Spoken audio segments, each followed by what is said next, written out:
ChatGPT lies to me, though. So I just want to point out that no matter what AI you're using, they lie. And I called a chat out on a lie, and it said, "You're absolutely right. I should not have said that."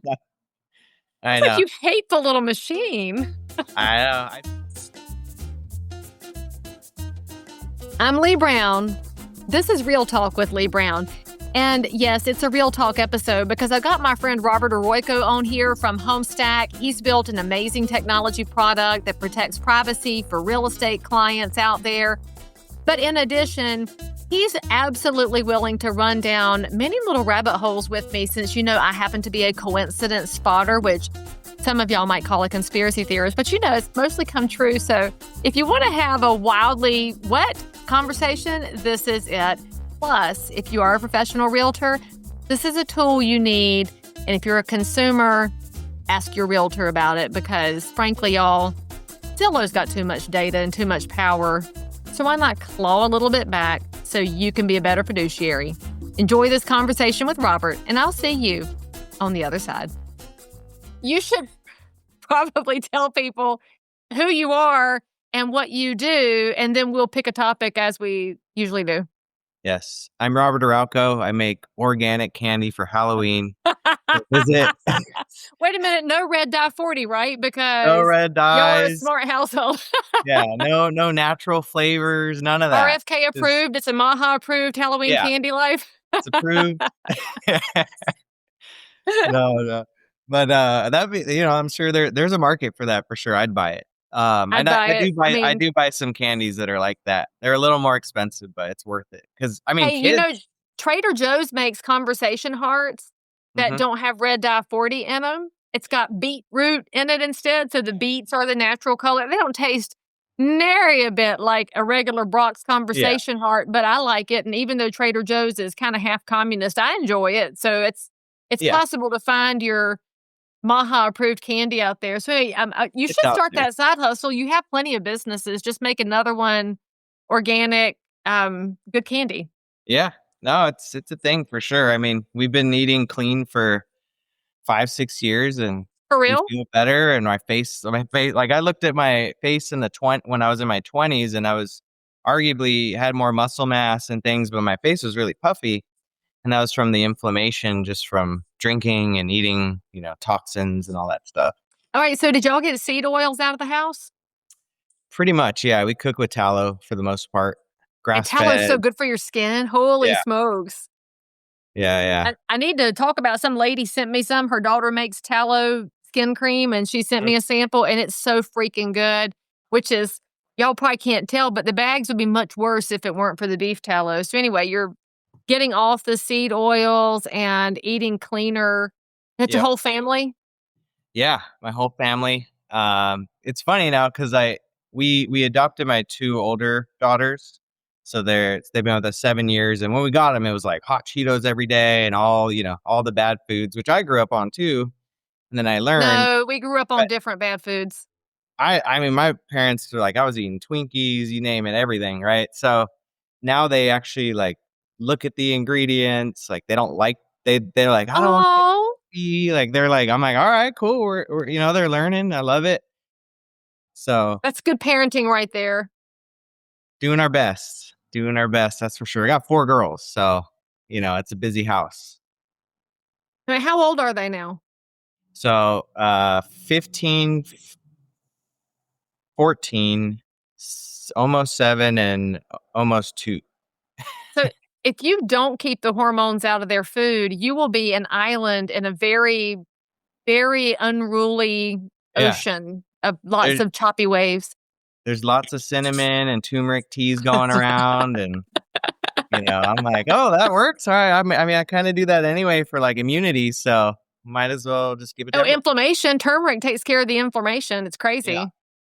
For sure. All right. So anyway, so you've got a clean living household and you build apps. So I build apps. You became my client 7 years ago.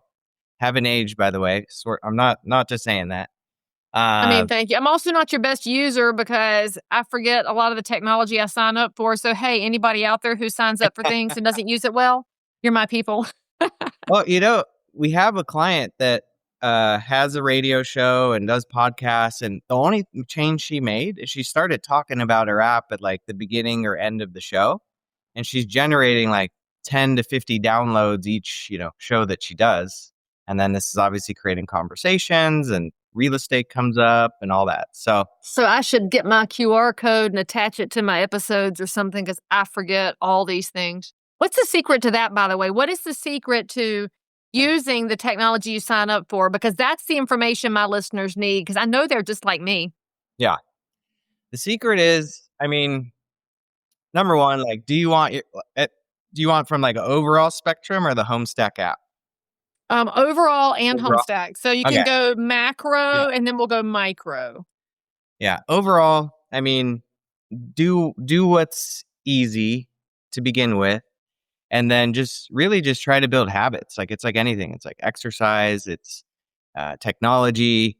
Understand that certain technologies are kind of inevitable. Like AI, it's like you gotta know something about it at this point. Like, do I think Terminator's probably going to happen one day? Probably. I think it's heading that direction. But at the end of the day, it could be useful. Like it can help you with content, looking over emails to position it better because words can be taken out of context very easily. I've seen video. It's kind of scary. Like you see that little Sora tag on videos. And if you didn't see that, some of these you're like, was that real? Was that AI? Like, what's that? Wait, what's a Sora tag? So if you see certain videos and you're questioning if it's AI or not, a lot of them have like a watermark on the video. And Sora, I think OpenAI, ChatGPT owns that company. Like that's how you'll know for sure if it's an AI video or not, if you see that watermark. Wait a minute, does that mean it's George Soros and Open Society? Is that where the name came from? Could be. Bill Gates, I think, owns ChatGPT, and we all know he's evil. Did you see that he came out yesterday and said he actually doesn't think that the sun monster is going to kill us all? He's changed his mind about all of his climate alarmism. So he's tired of spraying us? No, I doubt that. I don't think he's tired of spraying us. I think he's going to sell us something else now, but that's... Yeah. Right. Okay, so the secret is I need to get more disciplined. Okay, great. This is a health podcast now. Secret is to... Well, if you're healthy, your brain's going to function better and you'll have more energy and you can do more technology because naturally I'm tired, right? So, and your brain needs fat to eat. So people on those low-fat diets, that's why you feel sluggish because your brain itself needs fat, good fats. Avocados, eggs, all that. So even with our app, like there's so many things you can do, right? You can text it to someone. You can do a video. You can do print advertisement. You can share it at an open house. Our best clients aren't good at everything. They find 1 to 2 things that they just like, hey, I'm comfortable with this. I can text this to somebody. I know how to talk about, hey, this is a private app that looks like Zillow and the big portals. You're not going to get a bunch of sales calls when you click the wrong button. It's just you and me. I'm accurate from MLS because I'm not selling zip codes. And I am the local expert. Zillow isn't the local expert. I have restaurants, I have vendors, I have all these different things you're going to need in one place. And all you got to do is pull out your phone. Let me text it to you. And if you have questions, I'm right there. Okay, so I have to bring this up because we're recording this on October 31st. And just yesterday, last couple of days, there's been the big kerfluffle in real estate over Zillow and Follow Up Boss changing their terms of service to reference everybody as a shared client, shared customer, whatever the word is. Yeah. And so I don't know that most of the public understands that since 82% of y'all have logged into Zillow at some point, including me, because I look to see what Zillow says when it's giving out good or bad information. But if you ever signed up for Zillow, they think that you belong to them, which is the creepiest thing ever because now we all know they're going to take as much of the information as they can and sell it all back out to the dark web to make money on it. And the dark web's real, y'all. So if you're the consumer who doesn't want to be considered a possession of Zillow's, that might be a reason to sign up on a private app instead because I'm getting a little bit irritated by how my data and your data is treated like, well, obviously it's a commodity we all should get access to it. And I've blown off privacy concerns myself, but I'm about to get tired of it. Oh yeah, people are getting tired of it.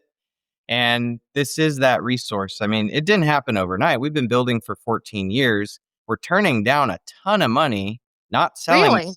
not selling. That's a huge, Who wants to buy you? You can't tell me. Probably you signed some well, NDAs. not bias, but Would it selling, be somebody I recognize selling that wants to buy you consumer out? activity, right? Like if somebody favorites a $2 million property, that person might be more interested in a Rolex. Like these are Wait, data. what? Wait, stop. Stop, stop, stop. Yeah. Rolex is trying to buy your data. No, no. No, but if we were to sell our data, which we do not, and this is in our privacy policies, But which does you can, that happen? Do the big luxury companies buy specific clicks from real estate firms? when you look Shut at, the front for door. example, when you look at Redfin's privacy policy, for example, it clearly states they are selling third-party data or data to third-party services. Okay, That call me crazy. I thought that was real estate people selling information to mortgage companies and selling it to that happens builders. too. But are they selling it to rando companies out there that want to sell me things? Unless this privacy policy has changed, I read this maybe 5, 6 years ago, and that's kind of how I got the idea. I'm like, well, we don't do that, so that's a huge selling point for us, right? Uh, it said third parties, so I I don't should have had know. you on the podcast earlier because I didn't think about how deep this might go into the slicing and dicing of the data points based on who clicks on what. Oh yeah, I mean, your phone listens to you. Like, why do you think when you talk, all of a No, sudden you get mine an doesn't. ad? I turned off the microphones. It doesn't Yeah. listen to me. Y'all know you can do that, right?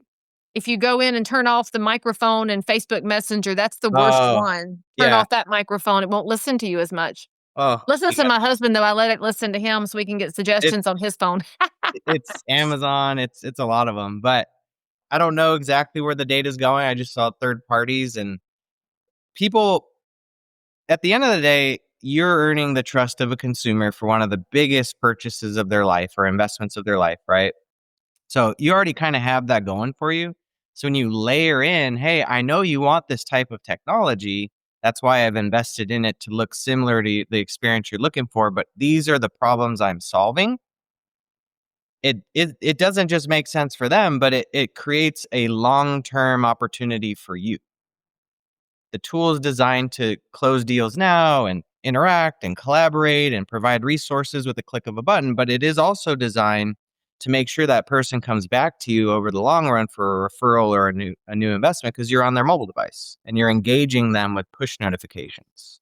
I'm just sorry. I'm totally distracted right now by the Yeah. idea of Your who mind's they're slicing and dicing my data to. oh yeah. Oh yeah. It's I mean, yeah.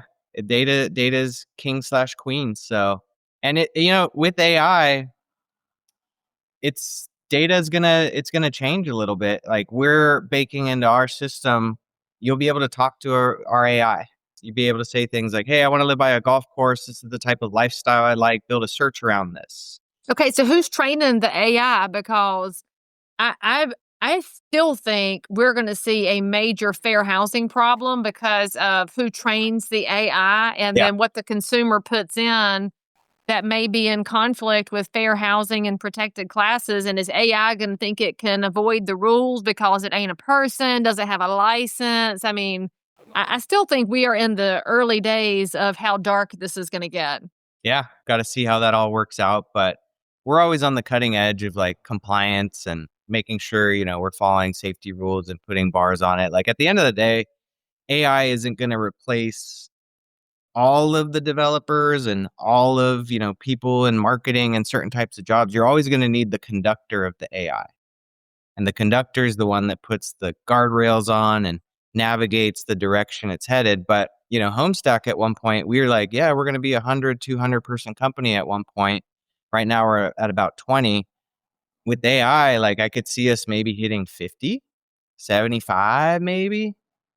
So then, okay, so Robert, what is the trust guardrail then? So Yeah. you mentioned that you're the one in charge of training. You're going to be ethical and competent and abiding by all the rules and regulations and laws, and you're going to be the best of the best.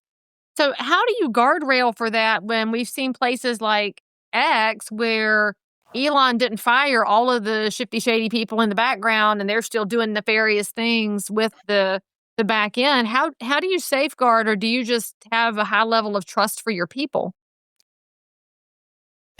This is turning into a conspiracy theory No, podcast. no, no. I'm a Uh, so coincidence spotter, not a we conspiracy all know theorist. that, I've before X spotted was a lot of bought, coincidences that have been truthful. yeah, I mean, the deep state ran it, so I don't know what they don't run us. I mean, maybe they're watching this now and they're gonna want to, but they don't run HomeStack. No, that you probably don't have a handler. I don't know that you're high enough in the matrix for that, so don't worry. You're Uh, not a lizard no, I'm person, one of which God's I do soldiers. think that's a conspiracy. I'm one of God's soldiers. They can't have me, even if they want me. But for real though, so when I my head knows that garbage in, garbage out. That's basic data language. And so I do wonder about the algorithms and who does the training of Yeah. the AI chatbots, because the inputs are going to what drive the outputs. And if some nasty person in the back end says ugly things about, okay, let's use this as an example. I've had people that have moved to the Charlotte area who want to be near a bus stop because they want to take public transportation. But there is a public perception that those who ride the buses are of a different class than those who do not ride the buses, which is true or untrue, whatever. But if the chatbot starts jumping to conclusions because somebody wants to take public transportation, how do you safeguard against that so that the person who's asking the questions is getting fair, unbiased, just straight up information? You want to be within 3 blocks, boom, boom, here's what we have. And not saying, well, I mean, 3 blocks over here, but over here, not so much. Yeah, that's a good point. Yeah, I mean, that's gonna just really take testing before we release anything. It's about testing. The cool thing about AI is like you can upload the rule book into it that was created by the legislators, and that's what it goes by. And then you kind of fine tune it. Yeah, I know. That's so cute. Like any of our elected You officials listen. understand AI. You're so funny. Yeah, NAR. NAR, get out of MLS rulemaking. But Yarder. anyway. Just kidding. So, all right. So your app is going to be built with integrity and competence to abide by fair Yeah, housing and whatever rules and legislation happen later when they finally figure out what's going on yeah. here, because they don't I know. I think if you just say like, "Hey, I'd like different areas near public transportation. What options are there?" And then it can kind of lay out options, and then the consumer kind of picks out the options they're looking for to where, Oh, that's way better to ask for options. That's a better prompt. I do yeah, think my friend Tim in his episode about AI negotiation was right. It's about the prompt. yep, And Chris Smith was saying that in a presentation this week. Everything's about the prompt. prompt matters. I have to tell ChatGPT or Perplexity all the time, I'm not in the matrix anymore, so don't talk to me like I am. Yeah, I'm black pilled, but ChatGPT lies to me though. So I just want to point out Yeah, that no matter what AI you're using, they lie. And I yeah. called a chat out on a lie, and it said, "You're absolutely right. I should not have No, said no, that." no. I It's like know. you hate the little machine. I know. I've seen some prompts where they'll say like, "I know you're programmed to do this, so say the word like apple whenever you're trying to tell me the truth," or something like that. And it said Those it. are my favorite threads on X when people play that game because, but again, this goes into who's building the algorithm, who's building the AI. And frankly, if you are a parent with a really smart and ethical kid who's 17, 18, 19, they should probably be looking at AI as a field, because we need good, strong, ethical people to be in there building this stuff Yeah. without years of biases like you and I have. No, God's always gonna find his David. So That's true. And David is flawed, which is what gives me hope. Woo! yep. Okay, so if somebody's I'm talking to a consumer and I say, download my app, and like, but I already have Zillow. I'm like, yeah, but Zillow sells you out. Yeah, but it's easy and I already have it, because this is the human reaction is inertia. I already have it. I'm fine. They didn't sell me out. I haven't had a problem just because somebody else did. So Yep. what do you say is the more compelling reason for a consumer to be in there when they do have inertia? Yeah. Basically, presenting it more as a collaborative tool to save time. So it's like, hey, keep using Zillow. Just so you know, when you send me links, I have to cross-reference them. Since they sell zip codes, the status is off on purpose because they want their people to get phone calls. So they're an ad space company at the end of the day that is selling you.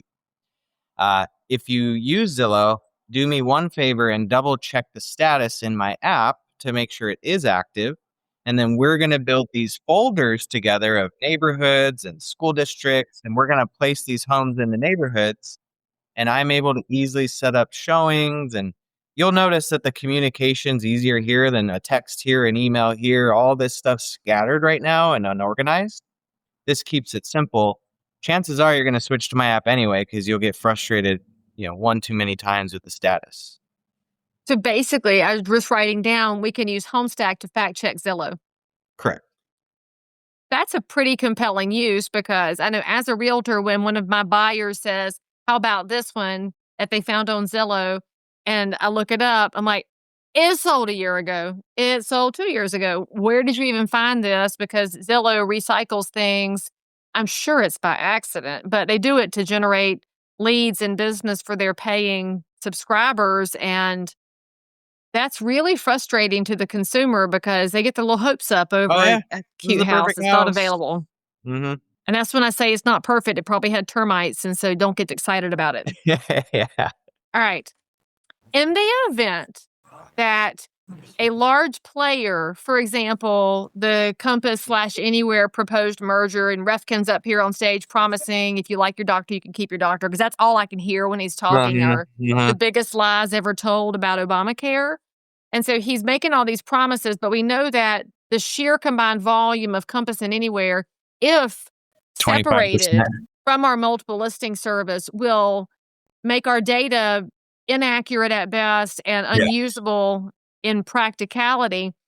So what happens to a HomeStack when there is a great sorting out and restructuring of the MLS data in the marketplace? And I already know how much it's going to hurt the consumer. It's going to hurt every agent, even though the agents who subtract themselves are going to think they're immune.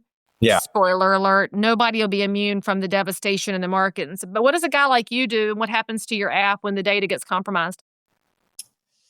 That's also something that we have to figure out. I mean, if 25% of the inventory is no longer in the MLS, what do you do? So I don't know. I kind of feel like... Do you ethically scrape their data? Do you build a bot that can scrape it and stick it in there anyway?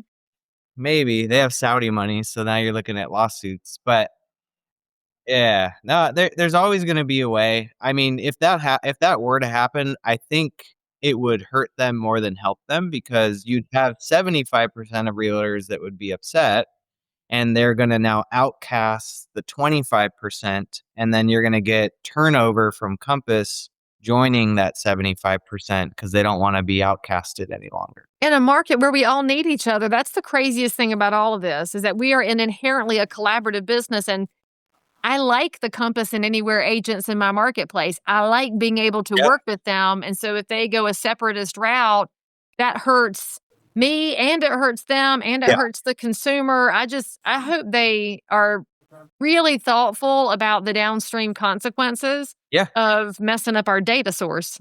It'll be up to the 75% to unite. That's the only way it won't work.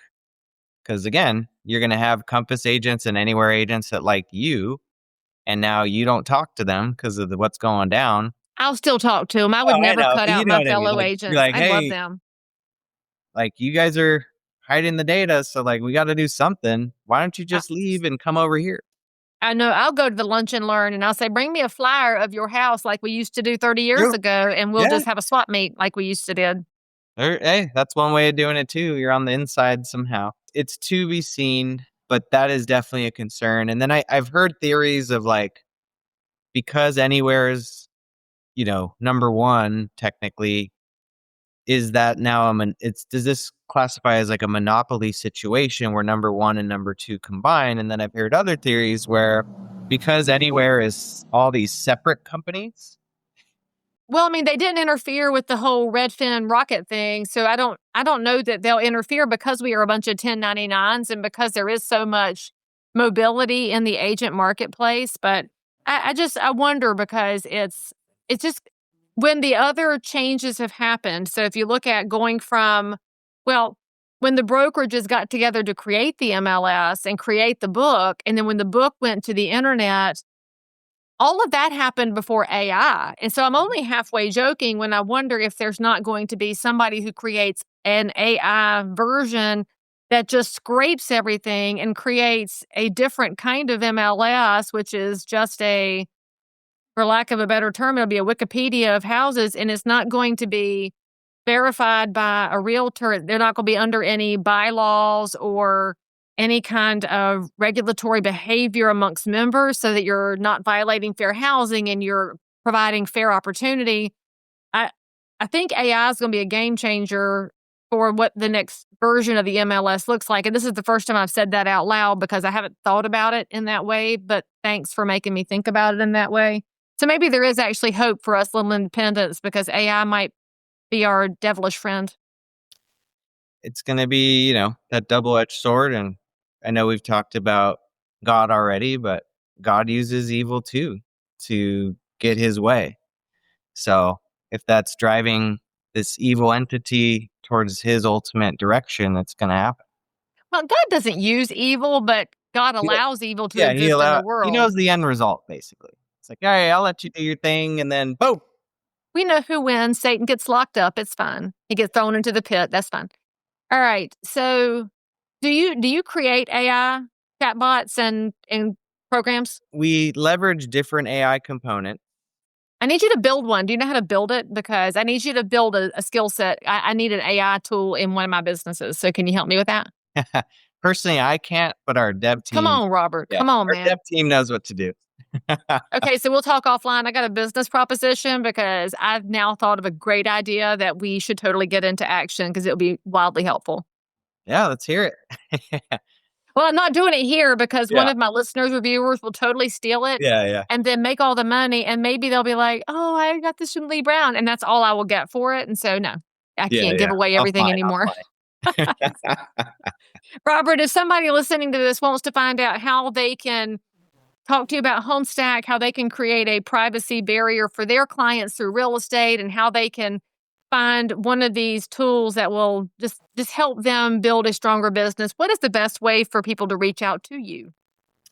Multiple ways. Homestack.com is always a great place because you'll actually go through the journey of like what it looks like, some of our case studies, things like that.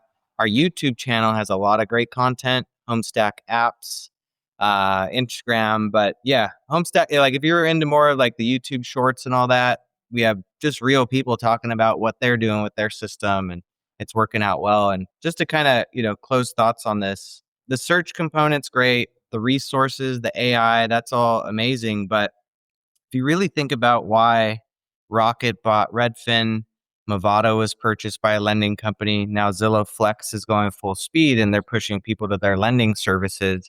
It's not just to make more money on the sides of the deal. It's to own your client for life. Your client has a mobile device, whether that's a tablet, a phone. I'm seeing stats that the 78 to 98-year-olds are searching on mobile devices primarily at this point. There's an addiction factor there and they love it. There's also a mobility issue. We walked behind a man at the state fair last week who must have been 80 if he was a day. And he was texting, but he didn't have his glasses on, so his phone was here. And he was I could see what he was doing because I was eavesdropping. And he was doing this, searching for something. He was walking in a big zigzag. He was lucky some young person going for a funnel cake didn't mow him over. But I worry about people who are elderly and searching. Need to be stable. Anyway, I got distracted. Anyway.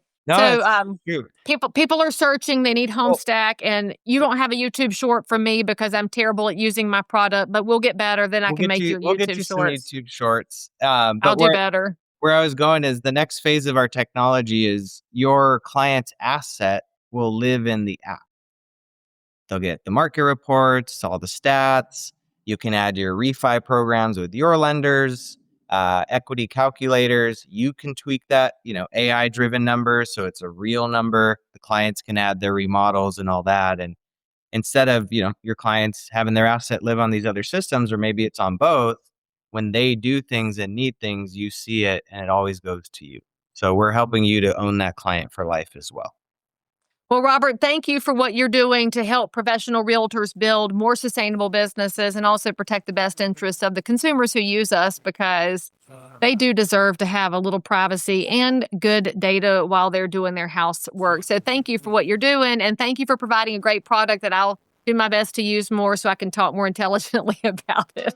Hey, you could start just talk about it on your podcast. Just start there. Well, I did today, so don't worry, y'all. We'll have the QR code for signing up for Leigh Brown's HomeStack app, and we'll tuck it in somewhere, and I will do better. And if you're just like me and you buy tools that you kind of halfway use and you're not great at it, you can say so in the comments and be on Club Leigh because you feel me in your soul. And if you want to say something nice about Robert or make fun of his hat, that's also fine too. But I really appreciate you coming on the program. Thank you for diving into all the little random side conversations. It's always fun to see you, and I appreciate what you're doing. You too, Leigh. Take care. All right, guys, hit the bell to subscribe. I'll see you next time. Well, friends, if that episode made you laugh, think, or shout, "Oh, gosh, dang," go ahead and smash that like button, hit subscribe, and turn on that little tiny bell so you don't miss the next round of Real Talk with Leigh Brown.